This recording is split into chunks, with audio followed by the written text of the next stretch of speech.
breaking down all the plays and getting you in the action. We've got you covered all season long. Welcome to the BCSN Nation podcast, powered by Marco's Pizza.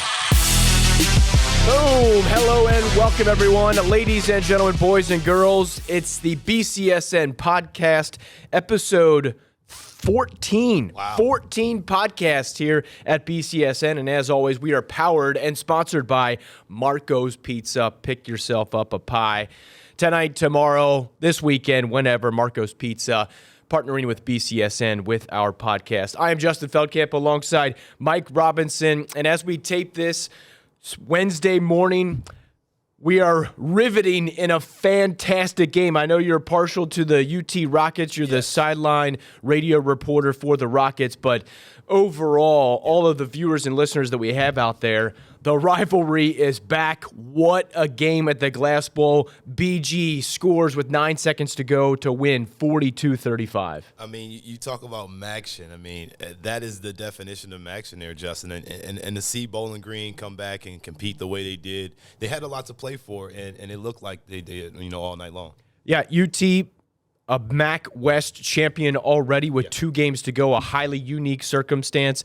BG, as you said, trying to be bowl eligible, trying to stay in the race for the MAC East, and they are. They get that win. Now it's not a winner-take-all setup next week. BG is at Ohio next Tuesday night. Buffalo factors in there. But if things play out, if BG would be my alma mater, Ohio, it could be a rematch of the Falcons and Rockets in Detroit with maybe a little bit more on the line, a MAC title. I can guarantee you if that rematch happens, it will definitely be a different outcome. One thing for sure, though, about that game is Bowling Green is on a mission. I looked at those players and watched them come out the tunnels and looked at them at the end of the game. They were like, we won, not done. That was the mentality. So I think they're really going to come after your alma mater pretty tough this week, and they need Kent State to beat Buffalo. Yeah, they have been up against the wall, and they have fought back. And this game, I mean, it had it all. It had snow flurries. It had a 21-0 looking like a possible beatdown. BG jumps out. Payshawn Wimberly, Whitmer product comes up with a blocked punt. He's done that before, did it in the Glass Bowl on Tuesday night. And they looked like they were ready to go.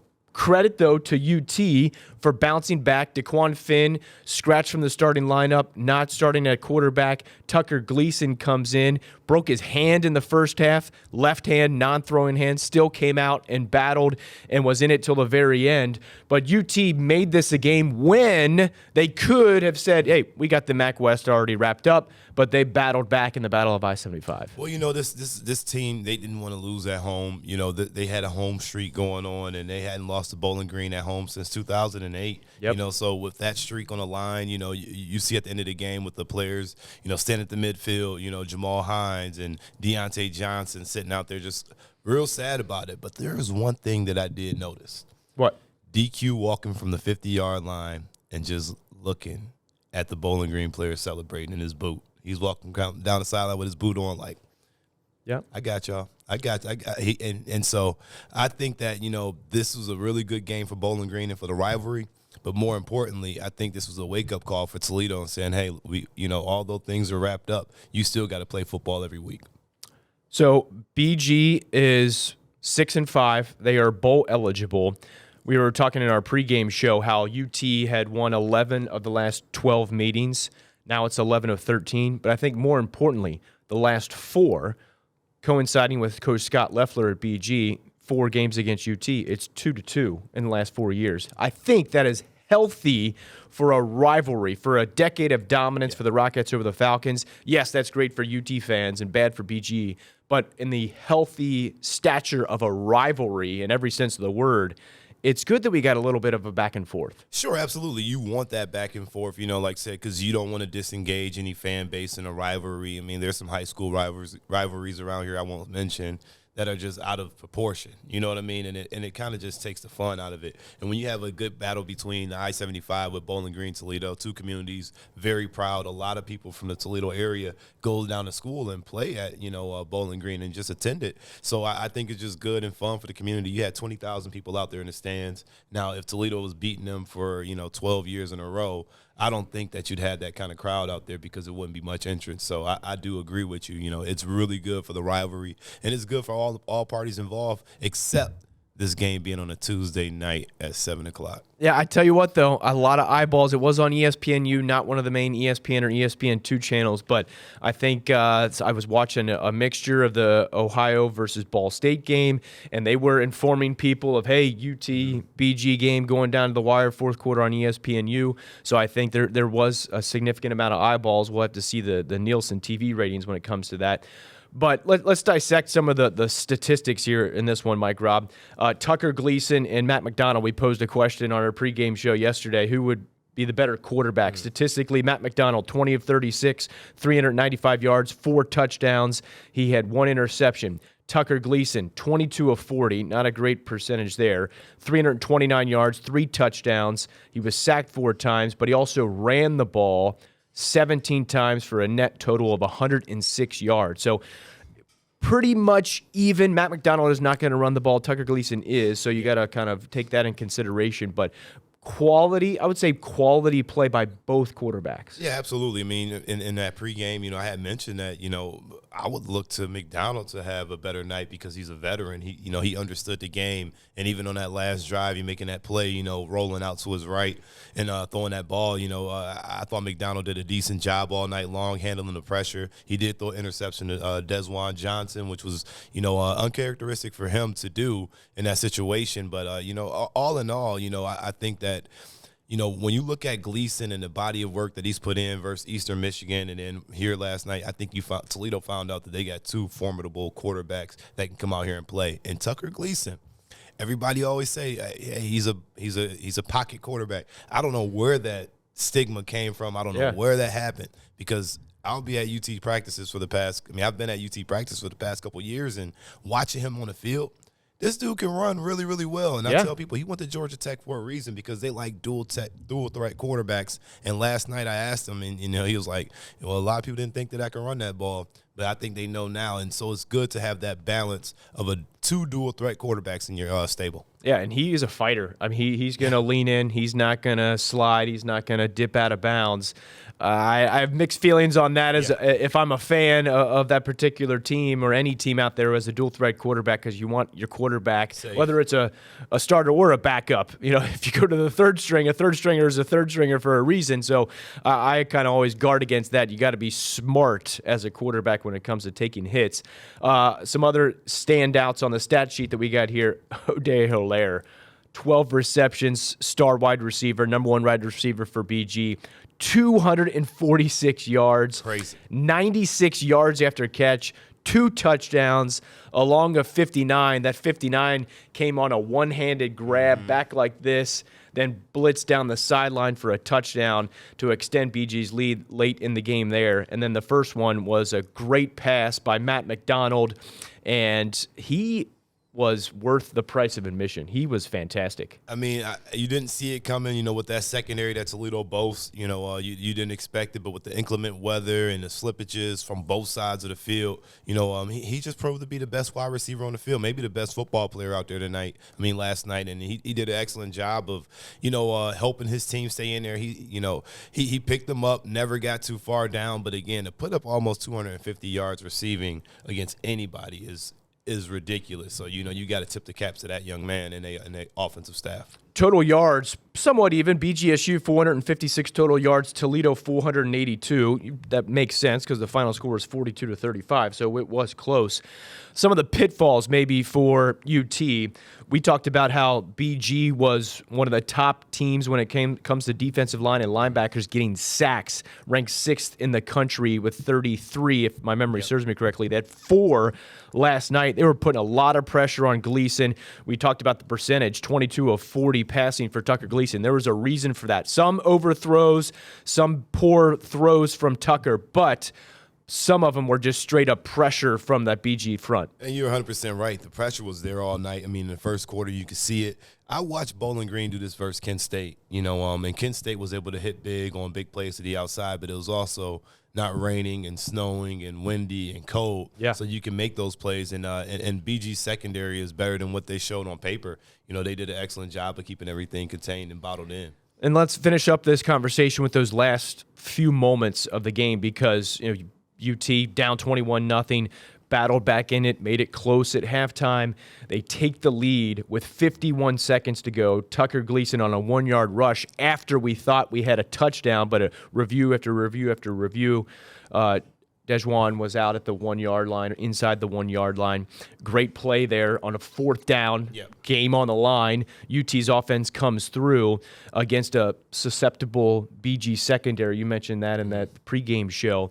So hats off to UT. The place was going crazy. Student section at UT taking a 35-34 lead with 51 seconds. Did you notice, though, seemed like BG knew the circumstances. Inside the 1, let him score. Give us more time. Yeah, I got it on film. I was filming it the whole time. I'm like, hopefully we just run and take a knee because they didn't even really get lined up. They were very, very extra soft on that play, and I was just like, we better take this knee. There's a little strategy involved there, and they went in and scored a touchdown and provided 51 seconds for BG. Yeah, and I thought that was, looking the way our defense had played all night, we hadn't been great at all by any stretch of the imagination. And, we battled back and we did an excellent job, so credit the coaching staff for keeping the team in there. But, Bowling Green knew what they wanted to do and they had the total confidence in their football players and their team. And they wanted to go for this win. So it meant a lot for them. And again, I just think that they outplayed us, outcoached us, and did an excellent job all around.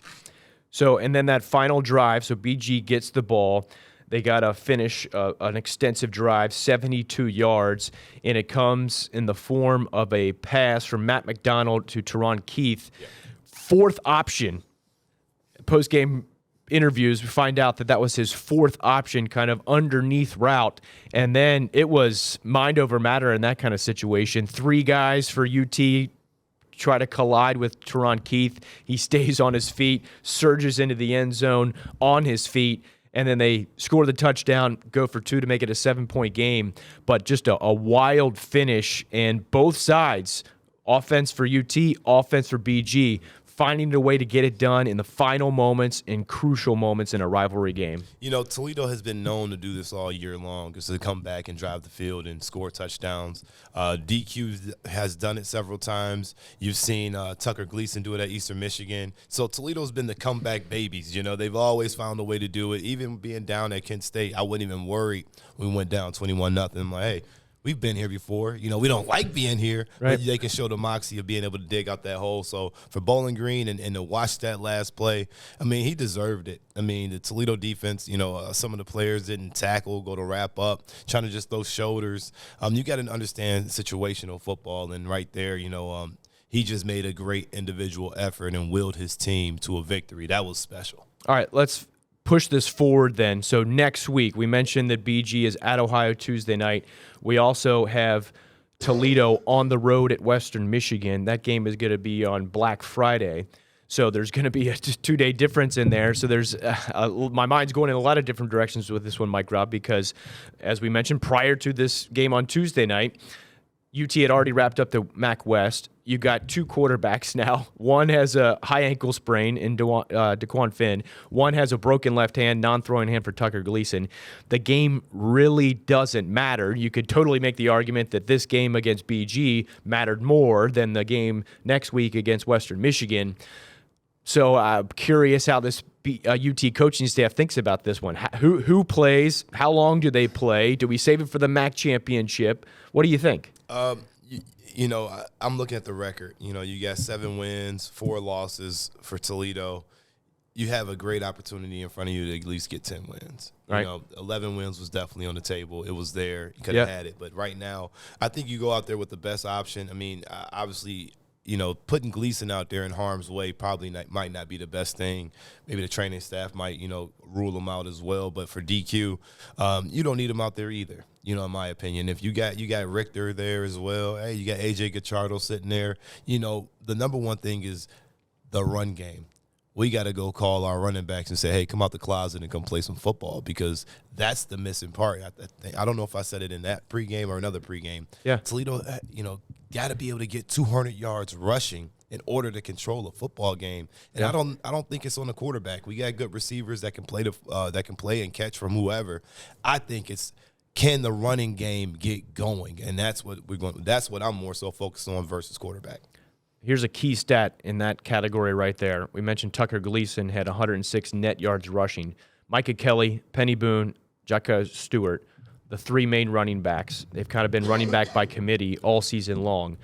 In the game against Bowling Green, those running backs, 16 carries, 8 carries, and 4 carries. So that's 28 carries, a grand total of 47 yards rushing from those three running backs. They ain't going to get it done. I mean, when you got running backs averaging 1.2 yards, 1.8 yards a carry, I mean, come on. I mean, it ain't always on the O-line, and that's a conversation, that needs to be had. Everybody likes to blame the O-line and, the O-line ain't blocking.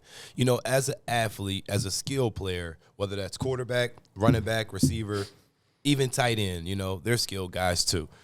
You got to be able to make a play. Yeah. You got to make somebody miss. You got to break an arm tackle, and you got to want to run the ball. And it just makes you feel, I don't want to go backwards, but it makes you really appreciate how good 𝗏𝗏 was for the Rockets and what he could do for this team. He didn't always get 100 yards a game, but he was always going to get you close to 90 yards. He was going to move the chains. He was going to break a few tackles, and that's what we got to see out this running back group. Somebody's got to develop. I mean, all three are special in their own ways, but that's a key focus for the Rockets.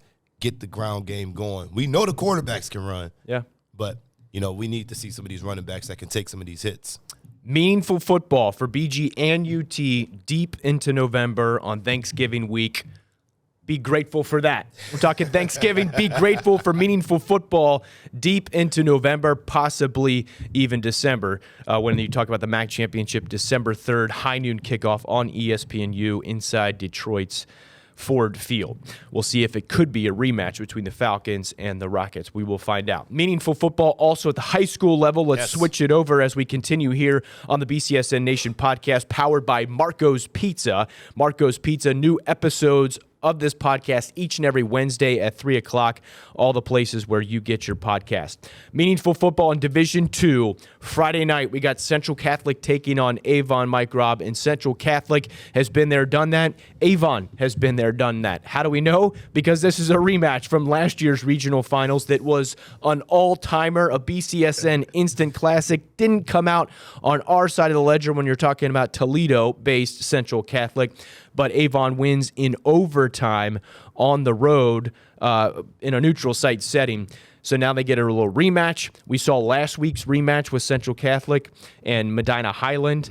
Central took it to them. Yes, Highland lost their quarterback in the first half, but it was pure domination by the Irish. Yeah, and just getting into this game here, looking at some stuff from last year, it was 43-42, 2-point conversion to Ethan Holbrook. I mean, last week, Central Catholic showed us, who they are and what they're about. They are a very physical team, and it's hard to stop Tywan Clark.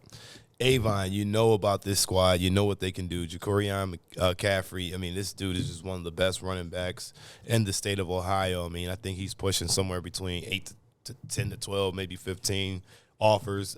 He's getting looked at by a lot of schools. This is going to be a tough game. Both of these teams were young last year, and they're coming back. Coach Elder, my good buddy Mark, worked for the Morning Journal, had a conversation with Coach Elder and shared it with me and said that he was like, once him and Dempsey talked last year, he knew that they both were young up front and at the skill spots. He was like, we're going to see them next year. Yeah. And he told his team that. He was like, we're going to see them again next year. So he said this has been a preparation for Avon for quite some time. So, and I know Central Catholic has been looking for some get back as well. Yeah, and this game reminds me, you talk about offers for a top-tier player for Avon.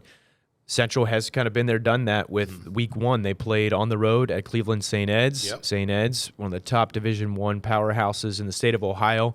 So there's something they can fall back on. They can say, hey, we've been in the game down to the final minute, so it's not some new endeavor for these guys. And as you mentioned, a lot of the younger players from last year's team got playing time, meaningful playing time in that game, and they have all of that experience to come back. But Tywan Clark was fantastic. We've seen the special teams for Central Catholic play big time in the last 2 weeks. Marvin Greenlee, block punt, secures it for a touchdown. Kick return touchdown, 85 yards to start this third quarter to really just slam the door shut on any potential comeback from Highland. But Central Catholic will definitely have their hands full, but it was a complete effort. And if you got offense, defense and special teams all playing at their peak, Central Catholic definitely looks like, at the very least, a state semifinal team, meaning they could beat Avon in the regional finals. I think they got a good chance. It's all about the defense again. I mean, Central Catholic defense has been, dominant, for year in, year out. And that's a lot of credit to Ryan Brown, the defensive coordinator there. Yep. But the key to it is can they continue to be successful on offense? And that's where they've had some struggles. They had a few lulls there, not being able to get the ball in the end zone, not being able to start fast. And it's going to be more so about just keeping things clean offensively, because once you get the ball on the other side for Avon, Sam 𝗦𝗫𝗍, I mean, he is a really good quarterback, and last year he proved that as well. Avon's going to be coached well, and that's going to be a factor for the defenses. Can we stop the QB run? I mean, giving up 42 points is a lot of points for a defense in a playoff game, and I think this Friday, Central Catholic is going to really have to key in on a quarterback just like Avon. So I think it's going to come down to, can 𝗦𝗫𝗍 win this game, or is 𝗦𝗏 Clark going to win this game? Because we know both of the defenses are going to show up. You say that's a factor. Weather, I think, could be a factor as well. November football at night, Friday night lights. 28 is the projected high for Friday. So 7 o'clock kickoff, it's going to be below 28 degrees. So running the football, it's not easy to grip a ball when it's cold. We can make adjustments. You can see a game plan adjusted by the weather, but when you have Chris Edmonds, the running back there, and a solid, improved offensive line for Central Catholic, they've shown that they can run the ball when they need to as well. Yeah, absolutely. I mean, Edmonds is a formidable running back, and you got Braswell as well. And again, you got Dick at at the right tackle, and you have on that Mark Nav at the right side and Bankston. That three-chord combination just on the right side of the line. We even got to the left side. Yeah. They can run the ball really well, and they can create some things, and also with Elijah William there at the other guard spot. This football team is built for the run. They're built for the playoffs, in my opinion. But they also have to worry about Mitchell on the other side and Earhart. Both of those guys are really good in the box. And that's what's going to be the issue for Central Catholic, is can they slow down the blitz and attack and the mix-ups that they're going to do. We saw that last year. I went back and watched some film. The Avon did some things defensively that they hadn't shown all year, and then you can assume that they're going to go from a 4-front to a 3-front just to confuse this offensive line and to give Ty Clark some different looks. All right, Central Catholic has won 12 in a row. They are 12-1 heading into the regional finals. We'll see if they can come out on top. Let's switch gears to the Elmwood versus Liberty Center game, a Division V game. These teams are representing the NWOAL and the Northern Buckeye Conference. Elmwood departing the Northern Buckeye Conference for the BVC after this year. So Elmwood going as far as they've ever gone in program history. Liberty Center, one of the best defenses in the area. I mentioned this during last week's podcast. Liberty Center's defense, the total team really, they don't mess around. They have crushed Port Clinton. Coldwater. Yeah, they took care of Coldwater, 34-zip. Coldwater is no joke, perennial, battle-tested, delivers in the postseason year in and year out, and Liberty Center said, see you later, shutout city. Liberty Center has been legit. This game will be played at Perrysburg-Steinecker Stadium at Perrysburg Junior High. It's going to be cold, but I wouldn't be surprised to see a packed house with Elmwood and Liberty Center. Yeah, absolutely. I mean, and just to get on Elmwood a little bit, Hayden Wickert, quarterback, great QB, young man that I got to meet when he was a sophomore, came and did some workouts with me, and him and Mason Oliver, and Michael Oliver, they got a really and Mossberg. I mean, this is a group of kids, that I've known since they were, after their freshman year, that they've been dedicated to the process of getting better, of beating Eastwood. It's always been some good football players over there. I can't remember the one running back that came to Toledo for a minute. Jaden Rayford. You've had so many good players, and they've had so many uphill battles to get to where they're at. And obviously, they're here for a reason. And when you got a running game that is as strong as it is, and you got a 1-2 punch at quarterback receiver, this is going to make an interesting matchup here to see if that Liberty Center's secondary and defense can keep up. But again, that weather's going to play a factor. But it's going to be fun for this Elmwood community and also for Liberty Center. They're going to travel in packs. I saw them all at the UT football game this last night, so they're out there, getting their mojo going. So it's going to be a good football game. But again, in my opinion, that stoppable defense, that brick wall that they got, they're going to have to come out and play really good defense in the secondary, in my opinion. Yeah, Liberty Center having some key players go both ways, playing offense and defense. 𝗦𝗽cie, quarterback, has done really well at that spot and on the defensive secondary. Matthew Orr, Colton Cruz. They got a bevy of running backs there, can go through the tackles or get you on the outside. They have a dynamic offense and a top-tier shutdown defense. So I personally would give the edge slightly to Liberty Center. Absolutely. But Elmwood has been able to put up a ton of points against some stellar defenses already this season. We'll see if they can meet the challenge against the Tigers of Liberty Center. Let's jump to Michigan. Whiteford taking on 𝗦𝗡𝘃 Collegiate. So you got to win 5 games in Michigan, 6 in Ohio to win a state championship. Whiteford in Division 8 has been dominant all season long, undefeated. They're taking on 𝗦𝗡𝘃 Collegiate in a neutral site game Saturday at 1 o'clock. And Whiteford, we talk about Liberty Center and a plethora of offensive weapons. Same thing for Whiteford. I mean, Whiteford's good. I mean, we know their guys. We know what this team is about.